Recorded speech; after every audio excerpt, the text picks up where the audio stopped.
Legend sprinter Milkha Singh का 91 साल की उम्र में कोरोना से निधन। 5 दिन पहले ही पत्नी को खोया था। पूर्व भारतीय लीजेंड स्प्रिंटर मिल्खा सिंह का कोरोना की वजह से शुक्रवार रात 11:30 में निधन हो गया है। वे 91 साल के थे। 5 दिन पहले उनकी पत्नी निर्मल कौर का पोस्ट कोविड कॉम्प्लिकेशन के कारण निधन हो गया था। मिल्खा सिंह का चंडीगढ़ के PGIMER में 15 दिनों से इलाज चल रहा था। उन्हें 3 जून को ऑक्सीजन लेवल गिरने के कारण ICU में भर्ती कराया गया था। 20 मई को उनकी कोरोना रिपोर्ट पॉजिटिव आई थी। प्रधानमंत्री नरेंद्र मोदी और गृह मंत्री अमित शाह ने मिल्खा सिंह को श्रद्धांजलि दी है। प्रधानमंत्री ने कहा कि हमने एक शानदार खिलाड़ी खो दिया। मिल्खा ने असंख्य भारतीयों के दिलों में अपनी खास जगह बनाई थी। मिल्खा की व्यक्तित्व ने उन्हें लाखों लोगों का चहेता बना दिया। उनके निधन से दुखी हूँ। मिल्खा सिंह और उनकी पत्नी 20 मई को कोरोना संक्रमित पाए गए थे। 24 मई को दोनों को एक निजी अस्पताल में भर्ती कराया गया था। 30 मई को परिवार के लोगों के आग्रह पर उनकी वहां से छुट्टी करवा ली गई थी और कुछ दिनों पहले ही वे घर लौटे थे। तब से उनका घर पर ही इलाज चल रहा था। इसके कुछ दिन बाद उनकी तबीयत फिर खराब हुई और ऑक्सीजन लेवल गिरने लगा था। 3 जून को उन्हें फिर से अस्पताल में भर्ती करना पड़ा था। वहीं निर्मल कौर का इलाज मोहाली के फोर्टिस अस्पताल में चल रहा था। प्रधानमंत्री नरेंद्र मोदी ने 4 जून को मिल्खा सिंह से फ़ोन पर बातचीत की थी और उनसे स्वास्थ्य के बारे में जानकारी ली थी। PM ने कहा था कि मिल्खा टोक्यो ओलंपिक में भाग लेने वाले एथलीटों को आशीर्वाद देने और प्रेरित करने के लिए जल्द ही वापस आएंगे। निर्मल कौर का पोस्ट कोविड कॉम्प्लिकेशन के कारण निधन हो गया था।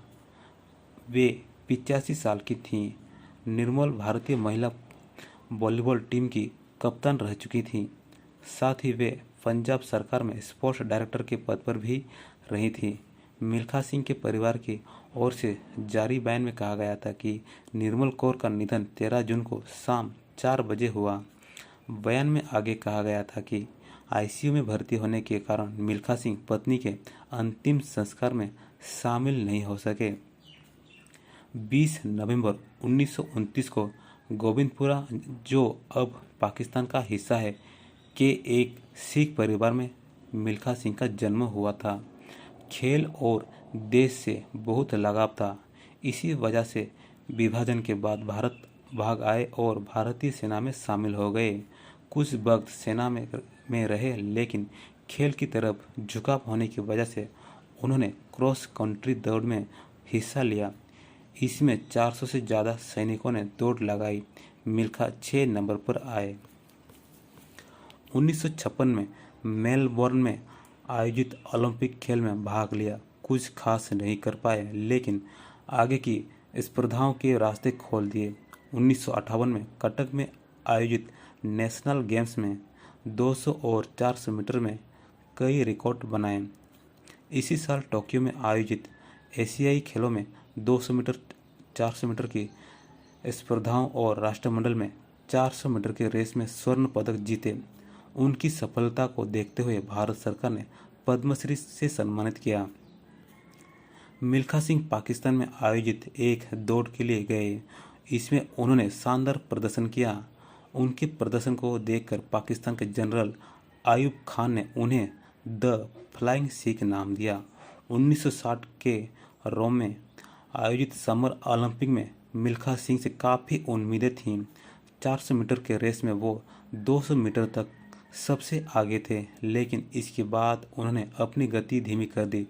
इससे वो रेस में पिछड़ गए और चौथे नंबर पर रहे। 1964 में उन्होंने एशियाई खेलों में 400 मीटर और 1600 रिले में गोल्ड मेडल जीते।